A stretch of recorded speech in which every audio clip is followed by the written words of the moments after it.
أعوذ بالله من الشيطان الرجيم. بسم الله الرحمن الرحيم.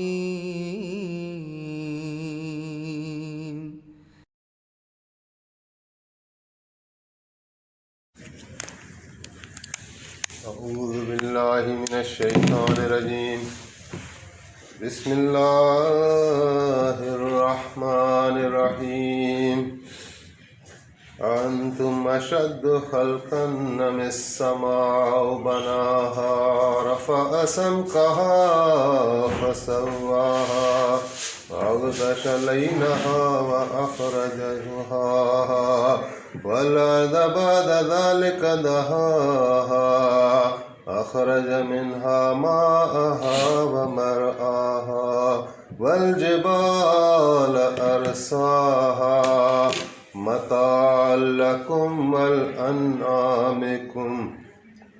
فإذا جاءت الطامة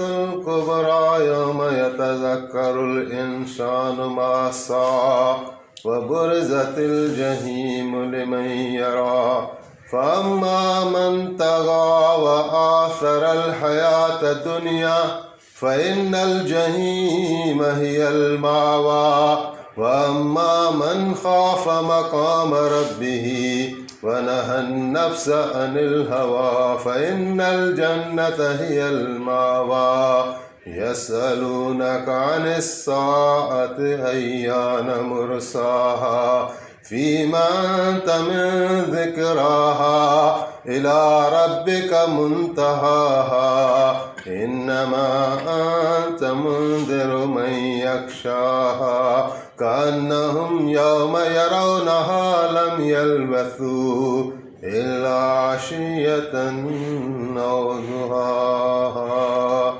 آمنت بالله صدق الله العلي العظيم وصدق رسوله النبي الكريم.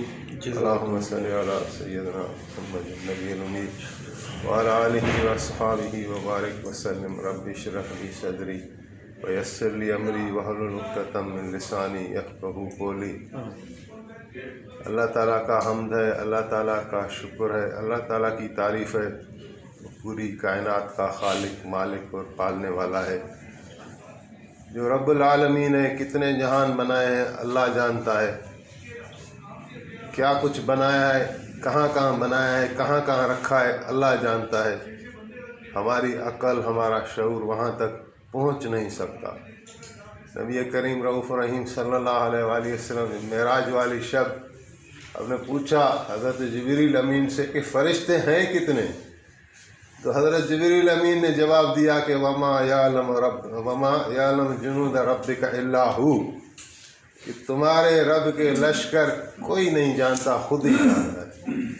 تو کتنی مخلوقات ہیں، کتنے جہان ہیں، کیا کیا بنایا ہے، اللہ ہی جانتا ہے. لیکن ہم اس کے شکر گزار ہیں کہ اس نے ہمیں اپنی بندگی میں، اپنی صفائے انسانیت میں ہمیں جگہ دی اور انسان کو اپنا خلیفہ اور نائب بنایا. جو اس کی بہترین مخلوقات ہیں اسی میں ہمیں جگہ دی. لیکن یہ بات یاد رکھنے کے قابل ہے کہ انسان ایک طرف تو اشرف مخلوقات ہے، لقد خلقنا الانسان فی احسن تقویم فرمایا، پھر ساتھ ہی فرمایا ثم رددناہ اسفل السافلین. گرے میں گرا ہوا بھی انسان ہے اور اعلیٰ میں اعلیٰ بھی مخلوق میں انسان ہے. تو بیچ والا راستہ جو ہے وہ وہی راستہ ہے محمد رسول اللہ صلی اللہ علیہ وآلہ وسلم کا. جو اس راستے پر آ گیا، اسی راستے پر اس کا اختتام ہوا، اس کے لیے خوشخبری ہے. اور جو اس راستے سے ہٹا، گرا، تو وہ پھر اندھیروں میں چلا گیا، ظلمات میں چلا گیا، وہ اسفل السافلین بن گیا. تو اللہ تعالیٰ کی پوری کائنات پر انسان کو غور کرنا چاہیے، نہیں تو اپنے نفس میں، اپنی جان میں غور کرنا چاہیے اور اللہ تعالیٰ کے احسانات اور انعامات کو یاد کر کے اللہ کا شکر ادا کرنا چاہیے. خالی جس زمین پر ہم رہ رہے ہیں، اس زمین یہ ہمارے لیے کتنی بڑی دولت ہے اللہ تعالیٰ کی طرف سے، اور ہم اس کے ایک قسم کے محتاج ہیں، تو ہمیں ان باتوں کا احساس ہی نہیں ہوتا کہ یہ قدرت نے ہمارے لیے زمین بچھائی ہوئی ہے۔ الم نجعل الارض مہادا، کہ ایسے اللہ تعالیٰ نے اس زمین کو ہمارے لیے بچھایا ہوا ہے، اور اس میں وہ نسبتیں دی ہیں جس طرح ایک ماں اور بچے میں ایک تعلق اور ایک نسبت ہے، وہی تعلق انسان کا اس زمین کے ساتھ ہے۔ مثال کے طور پر ماں ہے، وہ بچے کو پیٹ میں رکھتی ہے 9 مہینے 9.5 مہینے، تو زمین بھی انسان کو پیٹ میں رکھتی ہے۔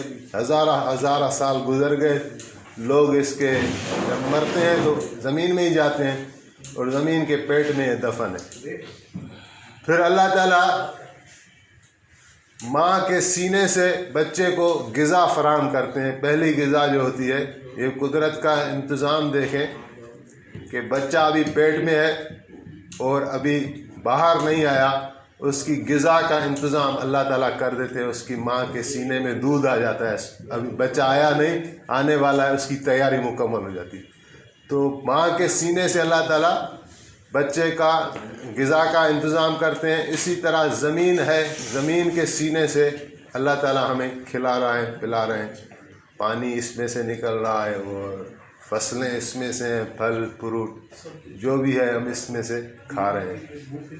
اور ایک یہ کہ اگر انسان ماں باپ کے نطفے سے بنا ہے کہ انا خلقنا الانسان من نطفۃ امشاج نبتلیہ فجعلناہ سمیعا بصیرا، صورت انسان بھی اس کو کہتے ہیں، صورت دہر بھی کہتے ہیں، کہ اس میں اللہ تعالیٰ نے فرمایا کہ انسان کو میں نے بنایا ایک ملا ہوا پانی، مرد اور عورت کا ملا ہوا پانی، تاکہ اس کی آزمائش کریں، اور اس کو میں نے سمیع بھی بنایا، بصیر بھی بنایا۔ سمیع کا مطلب ہے سننے والا، اور بصیر کا مطلب ہے دیکھنے والا۔ یہ بھی اللہ کے انعامات ہیں۔ انسان اگر غور کرے کہ کان کی ہڈی سے، حضرت علی نے فرمایا کہ انسان عجیب مخلوق ہے کہ ایک گوشت کے لوتھڑے سے بات کرتا ہے، اور ایک ہڈی سے سنتا ہے، اور ایک چربی سے دیکھتا ہے۔ تو اللہ تعالیٰ نے ایسے آلے لگا لیے جو ایک طرف ہماری خوبصورتی کا سبب ہے، اور دوسرے طرف ہمارے کام آنے والی ہیں۔ تو اللہ تعالیٰ نے ہمیں سماعت سے نوازا، ہمیں آنکھیں دیں، اور زمین کی بات ہو رہی تھی کہ اس میں کتنے نسبتیں ہیں۔ تو جس طرح انسان کی خلقت ایک نطفے سے ہے، تو کہیں اللہ تعالیٰ نے فرمایا کہ انسان کی خلقت ایک مٹی سے، من ترابن، تو اسی مٹی میں ہمیں واپس جانا ہے۔ اور ایک یہ کہ انسان روح اور جسم کا مرکب ہے، جسم مٹی سے آتا ہے اور بعد میں یہ مٹی میں ہی چلا جاتا ہے، اور روح جو ہے وہ یسألونک عن روح قل روح من امر ربی، کہ روح کیا ہے پوچھتے ہیں، تو آپ کہیں کہ روح اللہ کا حکم ہے، وہ آسمان سے آتا ہے اور آسمان کی طرف ہی چلے جاتا ہے۔ تو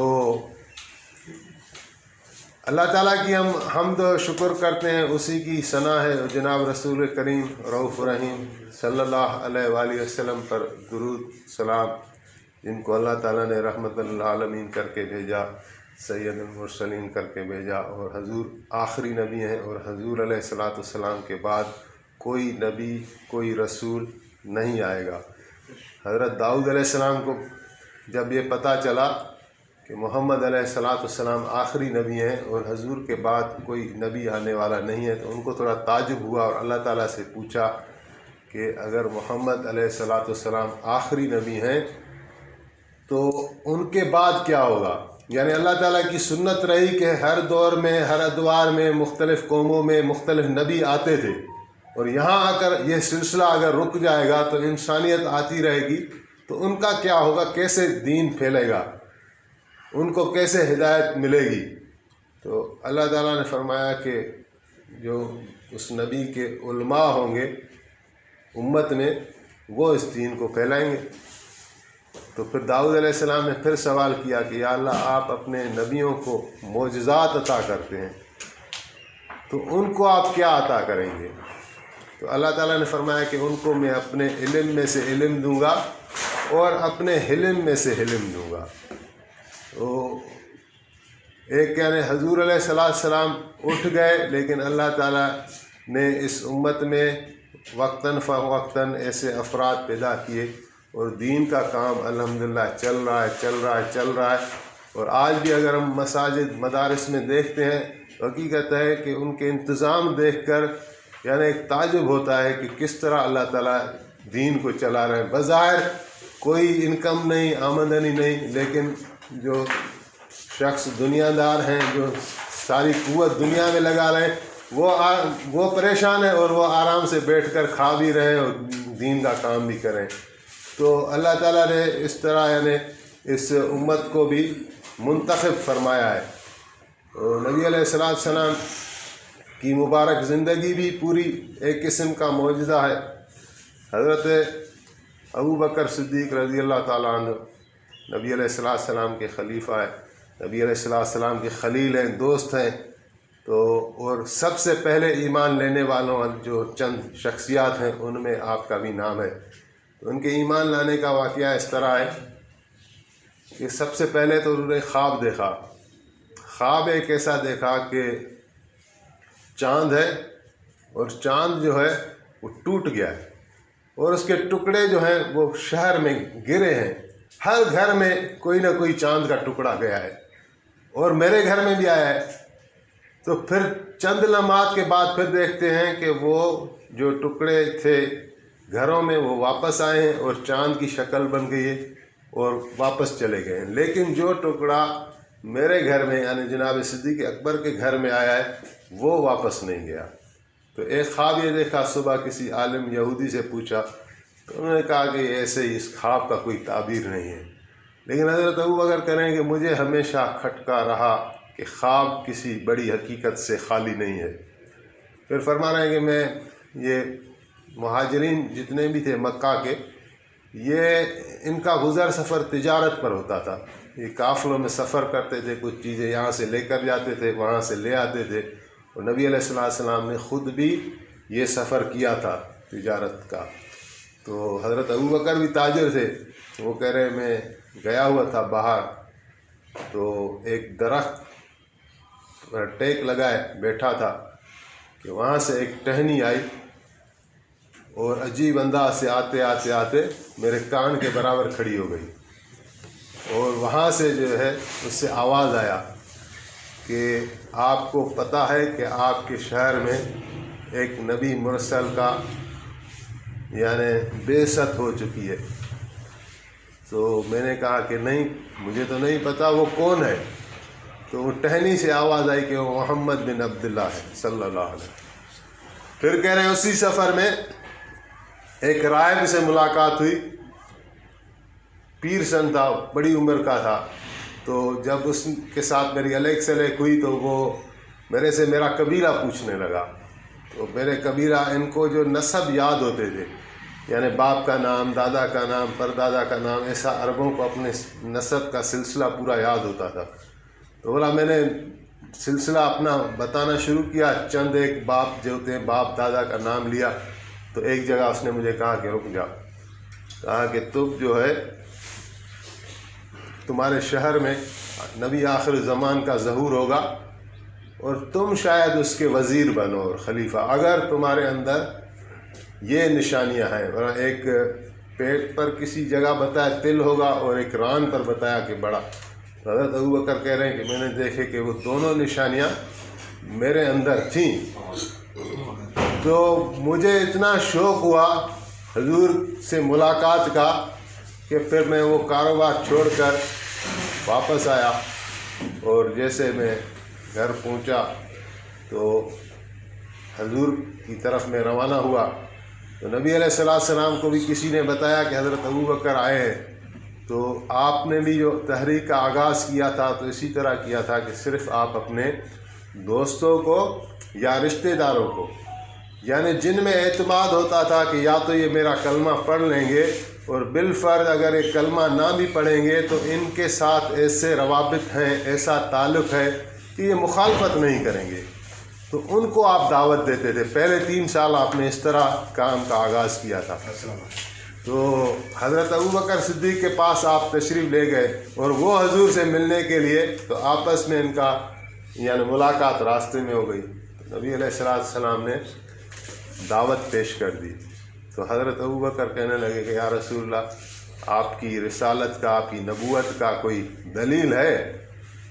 تو اس راہب نے حضرت ابوبکر کو پھر نبی علیہ السلام کے شان میں کوئی شعر یا قصیدہ لکھ لیا تھا حضور کی خدمت میں، عقیدت میں.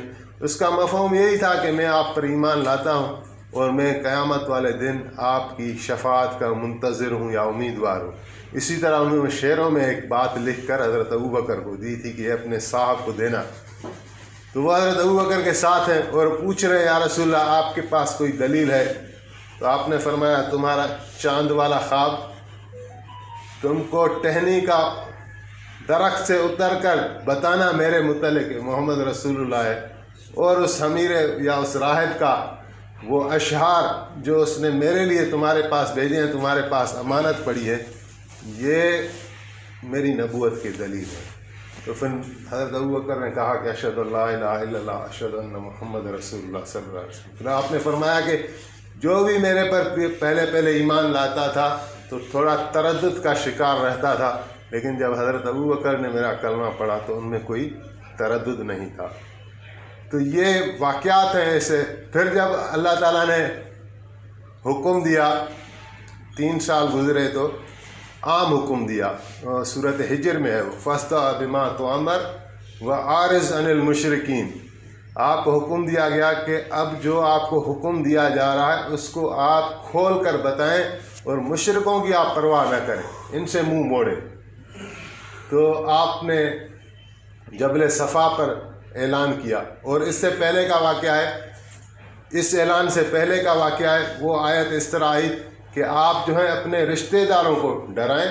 انذر عشیرتک الاقربین، جو آپ کے رشتہ دار ہیں قریبی، ان کو آپ اللہ کے عذاب سے ڈرائیں، تو تاکہ وہ اگر آپ کے ساتھ مل جائیں گے تو آپ کی جمعیت اور قوت میں اور اضافہ ہوگا.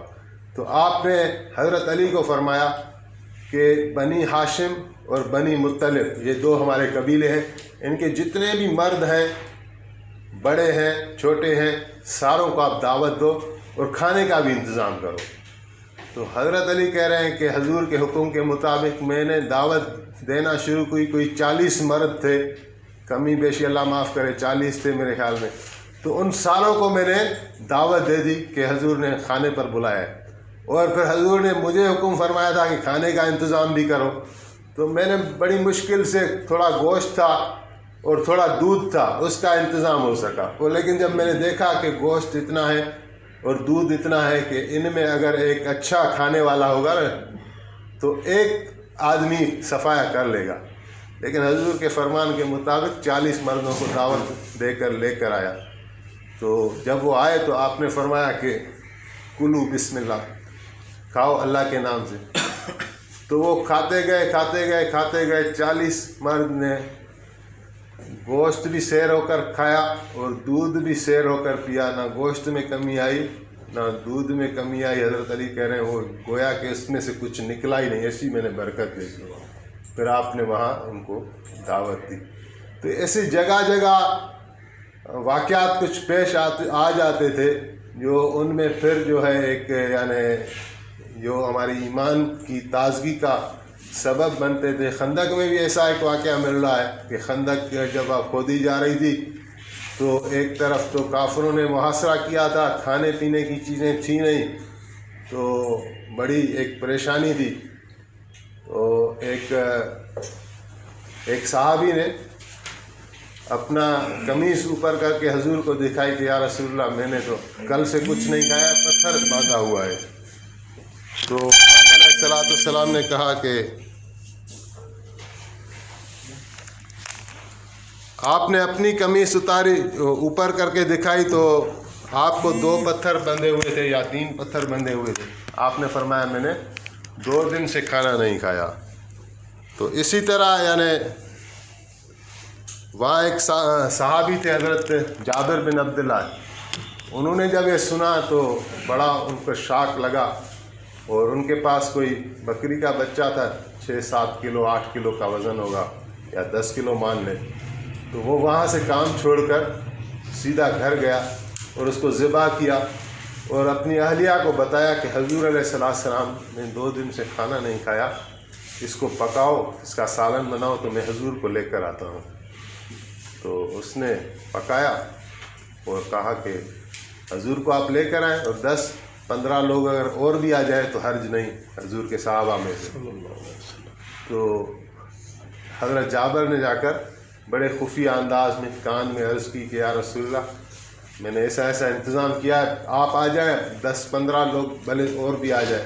تو آپ نے بھرے اس مجموعے میں اعلان کر دیا کہ بھائی آپ کے بھائی جابر نے آپ سارے لوگوں کا کھانا کیا ہے تو ہم سب چلیں گے کھانا کھانے.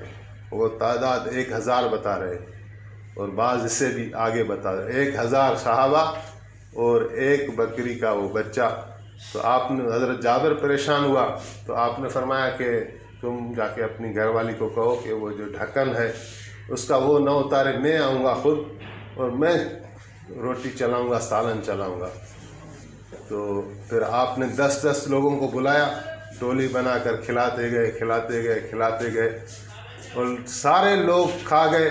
آپ نے بھی کھایا تو پھر نہ سالن میں کمی آئی نہ روٹی میں کمی آئی. آپ نے فرمایا جابر اپنا سنبھالو، یہ سالن بھی تمہارا، یہ روٹی بھی تمہاری. تو اس طرح کے واقعات پیش آ جاتے تھے. نبی کریم رؤوف رحیم صلی اللہ علیہ وسلم کی مبارک زندگی دیکھیں تو بڑی عجیب ہے، بڑی رنگین ہے. اور وہاں سے صحابہ نے سیکھا کہ ایمان کیا ہوتا ہے اور محبت کیا ہوتی ہے، ادب کیا ہوتا ہے، اور انہوں نے کر دکھایا اور آخر آنے والے انسان تک وہ بھی ایک مشعل راہ بن گئے.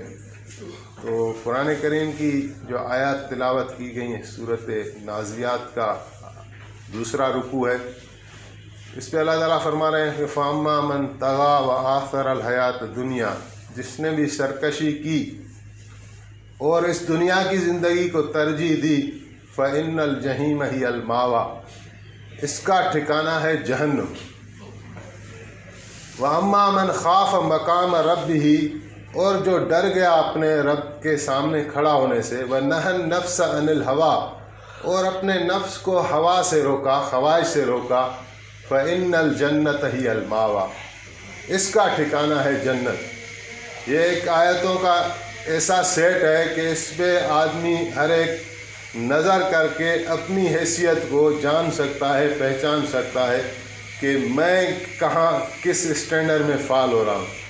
ایک آیت میں کہا گیا کہ جو بھی سرکشی کرتا ہے، طغیان کرتا ہے، نافرمانی کرتا ہے، فَأَمَّا مَنْ طَغَىٰ وَآثَرَ الْحَيَاةَ الدُّنْيَا، اور اس دنیا کی زندگی کو ترجیح دیتا ہے، فَإِنَّ الْجَحِيمَ هِيَ الْمَأْوَىٰ، اس کا ٹھکانہ ہے جہنم، جہنم. اور جو اللہ سے ڈرتا ہے اور اپنے نفس کو خواہش سے روکتا ہے، اس کا ٹھکانہ ہے جنت. اس سے معلوم ہوا کہ زندگی 2 طرح کی ہے، ایک فرمان برداری والی ہے اور ایک نافرمانی والی ہے. اور پھر موت بھی انسان کی 2 طرح کی ہے، ایک ایمان والا ایمان کی موت مرتا ہے اور ایک کافر ہے، منافق ہے، وہ جس طرح کی زندگی گزارتا ہے پھر موت بھی اس کو ایسے جکڑ لیتی ہے، وہ کفر پر، شرک پر، نفاق پر مرتا ہے. اور پھر قبر ہے، قبر بھی 2 طرح کی ہے. ایک حدیث پہ میں نے پڑھا کہ نبی علیہ السلام کو حضرت جبریل امین ایک مرتبہ قبرستان میں لے گئے اور ایک قبر کو ایسے ٹھوکر لگائی تو وہاں سے مردہ برآمد ہوا، قبر کھل گئی اور اس کی حالت یہ تھی کہ آنکھوں سے بھی آگ برس رہی ہے اور ہاتھوں اور پاؤں میں زنجیریں ہیں اور عذاب کے جتنے بھی آثار ہیں وہ اس میں ہیں. اور پھر ٹھوکر لگائی، وہ اندر چلا گیا. پھر دوسری قبر پر ٹھوکر لگائی تو وہاں سے ایک شخص برآمد ہوا تو اس کو بالکل اطمینان، راحت، رحمت کے جتنے بھی آثار تھے وہ اس میں تھے، ایک سکون، طمانیت. پھر ٹھوکر لگائی، پھر چلا گیا. تو پھر حضرت جبریل عرض کرنے لگے کہ یا رسول اللہ، ایک عذاب میں مبتلا ہے، اب یہ قیامت تک ایسے رہے گا، اور ایک راحت میں یہ قیامت تک ایسے رہے گا. نبی علیہ السلام نے فرمایا کہ قبر یا تو جنت کے باغوں میں سے ایک باغ ہے یا جہنم کے کھڈوں میں سے ایک کھڈا ہے. تو یہ عارضی زندگی جو بھی ہے 50 سال 60 سال 80 سال یہ بالکل عارضی ہے، اس کی حقیقت کھل چکی ہے، ایک خواب کی مثل ہے۔ میں نے 95 کا میں اپائنٹمنٹ ہوں، انہیں 96 والا سال ادھر شہزاد پور میں گزارا تھا، ایک پورا سال۔ تو اس کے بعد پھر دوسری مرتبہ مجھے جانا ہوا 2006 میں، ایک چھوٹا سا کورس لگا تھا 10 دن کا، 11 سال۔ تو میں نے کہا جب میں گیا تو وہ پوری یادیں انسان کو آ جاتی ہیں، یار یہ کل کا دن تھا۔ 11 سال مجھے ایسے لگ رہے تھے جیسے 11 مہینے بھی نہیں ہیں، اور ابھی بھی ہماری 25 سال نوکری ہو گئی، اور پیچھے دیکھتے ہیں 25 سال بھی ایسے خواب کی طرح ہے۔ عمر 50 سال کے قریب ہو گئی، وہ بھی دیکھیں وہ بھی خواب کی طرح ہے، جو بس راحت پائی، جو تکلیفیں آئیں بس گزر گئی۔ تو باقی کیا بچے گا؟ اگر نیک اعمال ہیں تو ان کی جزا، ان کی راحت باقی رہنے والی ہے، اگر بد اعمال ہیں تو ان کا وبال، ان کا پچھتاؤ ہمارے اوپر رہنے والا ہے۔ تو بڑی حماقت کی بات ہے کہ پوری کی پوری توانائی، پوری کی پوری قوت اس دنیا کے حصول کے لیے آدمی خرچ کر لے اور آخرت نہ بنائے، کیونکہ میدان یہی ہے، آخرت کے لیے آپ کو الگ سے میدان نہیں دیا جائے گا، موقع نہیں دیا جائے گا۔ آج عمل ہے، آج حساب نہیں ہے، اور کل جب حساب ہوگا تو عمل کی گنجائش نہیں ہوگی۔ تو 2 طرح کی زندگی ہے، 2 طرح کی موت ہے، 2 طرح کی قبر ہے، اور حشر جو ہے وہ بھی 2 طرح کا ہے یا 3 طرح کا ہے۔ سورۃ واقعہ میں اللہ تعالیٰ نے بیان فرمایا کہ حشر کو 3 کیٹیگری میں، ایک وہ ہیں جو اصحاب المقربین ہیں، اور دوسرے وہ ہیں جو اصحاب الیمین ہیں، اور تیسرے وہ ہیں جن کو اصحاب الشمال کہیں یا اصحاب المشأمہ کہیں، کہ ایک وہ ہیں جو بڑے اونچے درجے والے مقربین، نبی، اولیاء، رسول۔ ایک حدیث پہ ہے کہ جب قیامت برپا ہوگی تو سب سے پہلے حضور کا ایک نام ہے حاشر، آپ اپنی قبر مبارک سے باہر آئیں گے تو سامنے جبریل امین کھڑے ہوں گے، اور ساتھ میں ایک براق کھڑا ہوگا آپ کی سواری کے لیے۔ تو آپ پوچھیں گے حضرت جبریل سے کہ آج کون سا دن ہے؟ تو وہ کہیں گے یا رسول اللہ آج وہ قیامت والا دن ہے۔ تو آپ دوسرا سوال کریں گے کہ میری امت کا کیا ہوا؟ تو وہ عرض کریں گے کہ یا رسول اللہ آپ خوش ہو جائیں، آپ کے لیے مبارک ہے، آپ پہلے شخص ہیں جو اپنی قبر مبارک سے باہر آئے ہیں۔ تو حشر 3 قسم کا ہے، ایک مقربین ہوں گے جن کو قیامت والے دن بھی، جو کہ اللہ کے غضب کا دن ہے، جلال کا دن ہے، اللہ تعالیٰ ان کو سواری عطا کریں گے، سواریوں پر وہ کھڑے ہوں گے اس شان کے ساتھ۔ دوسرا جو اصحاب المیمنت ہیں، سیدھے ہاتھ والے، وہ اپنے پاؤں پر کھڑے ہوں گے سیدھے اطمینان کے ساتھ۔ ایک حدیث پہ ہے قیامت والے دن مومن کو اتنی زحمت ہوگی جتنی کہ 4 رکعت نماز میں ہوتی ہے، مومن کو نہیں زحمت ہوگی، اللہ تعالیٰ اس کو بچائے گا۔ اور تیسرا وہ طبقہ ہے بدبخت لوگوں کا جن کے لیے جہنم کا فیصلہ ہوگا۔ تو حشر میں ان کے سر نیچے ہوں گے، پاؤں اوپر ہوں گے۔ تو صحابہ نے عرض کی تھی یا رسول اللہ ایسے کیسے ہوگا، انسان سر کے بل کیسے چلے گا؟ تو رسول اللہ صلی اللہ علیہ وسلم نے فرمایا کہ جو رب پاؤں کے بل چلاتا ہے وہ رب سر کے بل بھی چلا لے گا۔ تو یہ خبریں جو ہیں وہ قرآن کریم کی ہیں، یہ خبریں جو ہیں وہ رسول اللہ کی احادیث سے ہیں، یہ جھوٹی نہیں ہے۔ ان کو جھٹلانا اپنے لیے اور بڑی مصیبت کو دعوت دینا ہے۔ یہ ندا لے کر رسول اللہ آئے اور اسی میں آپ نے اپنی توانائی خرچ کی اور لوگوں کو پکارا، اور ہر تکلیف سے آپ گزرتے گئے، لیکن اس پیغام کو پہنچانے میں آپ نے کوئی کمی نہیں کی، ہر طرح کی، یعنی اپنے صحابہ کو بھی آپ کتنا محبوب رکھتے تھے، اپنے اہل بیت اطہار کو آپ کتنا محبوب رکھتے تھے، لیکن دین کی سربلندی کے لیے ان کی بھی آپ نے قربانیاں دیں۔ حضرت جعفر آپ کے چچا زاد بھائی تھے، آپ محبت کرتے تھے۔ غزوہ خیبر میں جب ان کی آمد ہوئی تو آپ نے ان کا استقبال کیا اور ان کا بوسہ لیا، اور آپ نے فرمایا کہ مجھے نہیں پتہ کہ مجھے خیبر کی فتح کی خوشی زیادہ ہے یا جعفر کی آمد کی خوشی زیادہ ہے۔ تو لیکن ان کو آپ نے پھر اگلے ہی سال اس میں بھیج دیا غزوہ موتا میں، اور وہ وہاں شہید ہوئے، اور اس طرح شہید ہوئے کہ حضرت عبداللہ ابن عمر رضی اللہ تعالیٰ عنہ فرماتے ہیں کہ میں نے حضرت جعفر کو بعد میں دیکھا شہادت کے بعد، تو ان کو 90 زخم تھے. جسم کا میزان کتنا ہے، 90 زخم تھے تیروں اور تلواروں کے، اور وہ سارے کے سارے سینے پر تھے، سامنے کھائے گئے. تو اتنی بے جگری کے ساتھ لڑے. اسلام کا جھنڈا ہاتھ میں تھا، ایک بازو کاٹا گیا تو آپ نے وہ دوسرے ہاتھ میں کر دیا، دوسرا بازو کاٹا گیا تو پھر بھی آپ نے کسی طرح جھنڈے کو کاٹے ہوئے بازوں سے گرنے نہیں دیا. پھر ایک رومی نے آپ پر ایسا وار کیا جس سے آپ کا جسم مبارک 2 ٹکڑوں میں بٹ گیا، اور آپ علیہ السلام مدینے میں بیٹھے ہوئے تھے اور صحابہ کو وہ منظر بتا رہے تھے کہ اب یہ ہو رہا ہے، اب یہ ہو رہا ہے، اور آپ کے یہاں آنسو جاری تھے، رو رہے تھے. تو یہ دین پہنچ جائے، اس کی قدر انسانیت تک پہنچ جائے، اور یہ اللہ کے یہاں ناکام نہ ہو، اللہ کے غضب کا شکار نہ ہو. یہ ایک درد تھا، یہ ایک فکر تھا جو آپ علیہ السلام لے کر آئے، اور پھر اپنے ساتھیوں میں یہی درد فکر بانٹا. اور آج تک جو ہے اس میں لوگ ہیں جو فکر میں ہیں، پکار رہے ہیں، اور کہ نیکی کا ماحول بن جائے، ہمارے گھروں کا ماحول بن جائے. تو یہ مقصد کہ زندگی عارضی ہے، دنیا کی زندگی بھی ہے ایک، اور ایک آخرت کی زندگی ہے. لیکن آخرت والی زندگی کا جو معیار رکھا ہے وہ اس دنیا کے اوپر ہے. اس کا لہٰذا ایک ایک لمحہ بہت قیمتی ہے.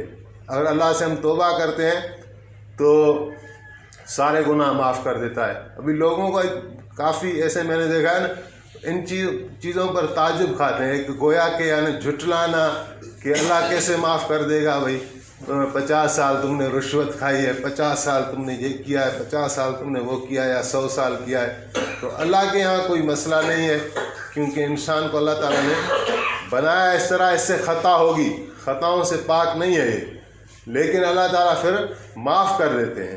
اور قرآن کریم میں بھی ہے کہ وَمَن يَغْفِرُ الذُّنُوبَ إِلَّا اللَّهُ، کون ہے اللہ کے سوا جو گناہوں کو معاف کرے.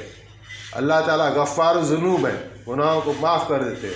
ستار العیوب ہے، عیبوں کو چھپا دیتے. رجوع کرنے کی دیر ہے. اور اللہ تعالیٰ پھر فرما رہا ہے کہ ان اللہ یحب التوابین و یحب المتطہرین، کہ اللہ تعالیٰ توبہ کرنے والوں کو دوست رکھتا ہے، محبوب رکھتا ہے، اور پاک رہنے والوں کو محبوب رکھتا ہے. تو جو جتنے بھی گناہ ہیں، جس طرح کے بھی ہیں، اللہ تعالیٰ سارے کے سارے گناہ معاف کر دیتا ہے. ایک مرتبہ اس نے شیطان نے کہا کہ یا اللہ مجھے تیری عزت و جلال کی قسم، جب تک ان جسموں میں تو روحوں کو ڈالتا رہے گا، جب تک میں ان کو بہکاتا رہوں گا. تو اللہ تعالیٰ نے اس کا جواب دیا کہ مجھے بھی میری عزت اور سلطنت کی قسم ہے، جب تک یہ میرے سے معافی مانگتے رہیں گے میں ان کو معاف کرتا رہوں گا. تو یہ اللہ تعالیٰ سے معافی مانگنی چاہیے. بلکہ ہمارے تو اعمال ایسے ہیں کہ جو ہمارے نیکی کے کام ہیں وہ بھی اتنے ناقص ہوتے ہیں کہ اس کے بعد بھی آج کل علماء کا یہ دستور بھی ہے، ہم دیکھتے بھی ہیں، جیسے فرض نماز پوری ہوتی ہے تو کافی مساجد میں ایسا رواج ہے کہ فوراً استغفار پڑھتے ہیں. تو استغفار کیوں پڑھتے ہیں کہ ہے تو نیک عمل، لیکن اس کا جو حق ہے نا نماز کا ہی، وہ اتنا اونچا عمل ہے وہ ہم ادا نہیں کر سکتے.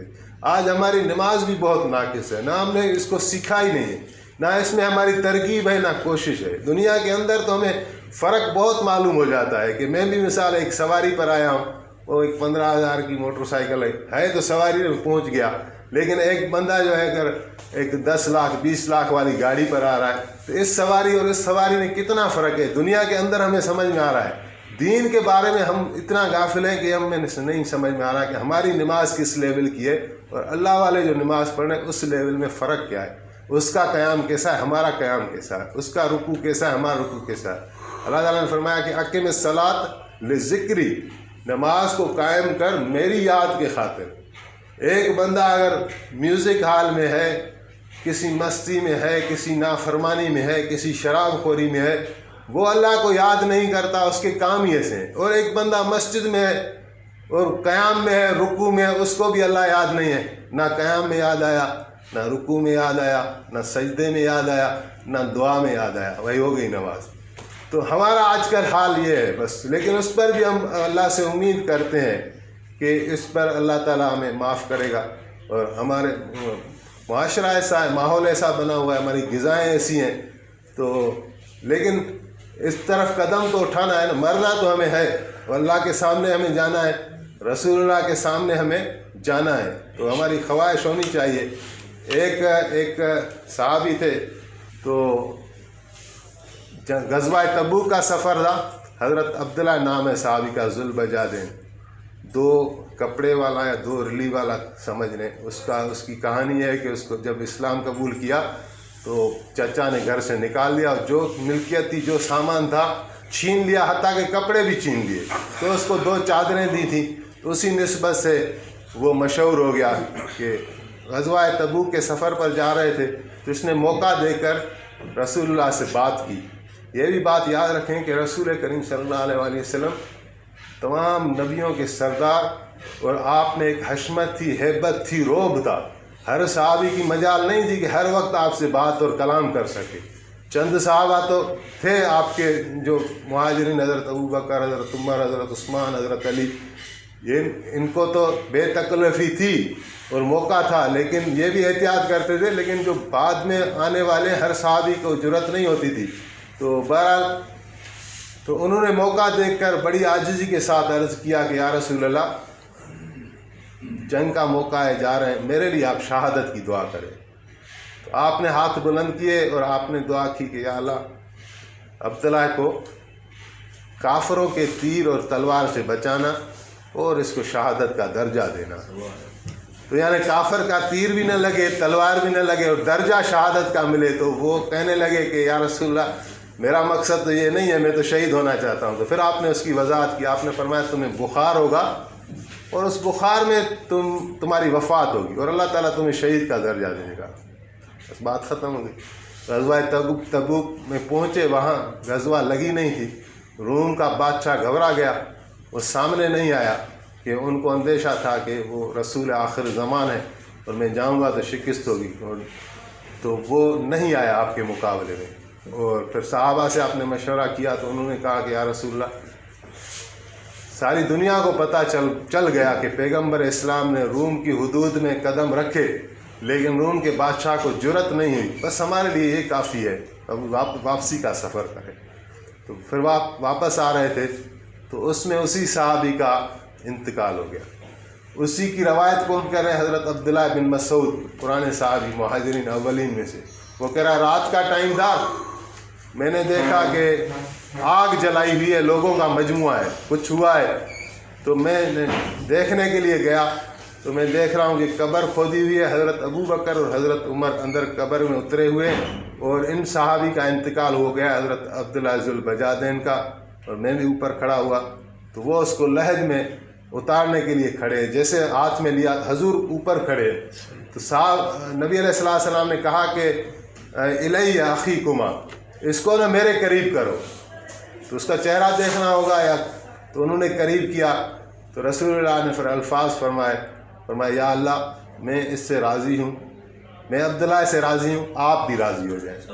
تو عبداللہ بن مسعود فرما رہے ہیں کہ مجھے ایسی چوٹ لگی دل پر کہ کاش یہ میت میری ہوتی, میں مر گیا ہوتا, اور حضور میرے لیے یہ فرما رہے تھے. تو ہر مسلمان کی یہ خواہش ہونی چاہیے کہ کچھ بھی ہو جائے, ہم سے اللہ راضی ہو جائے, اور اللہ کا حبیب راضی ہو جائے, اور ہماری دنیا اور آخرت بن جائے. تو بس یہی مختصر انشاءاللہ اس کو جاری کریں گے. جزاک اللہ. آپ کچھ کہہ رہے تھے؟ میں ریکویسٹ کرنا چاہ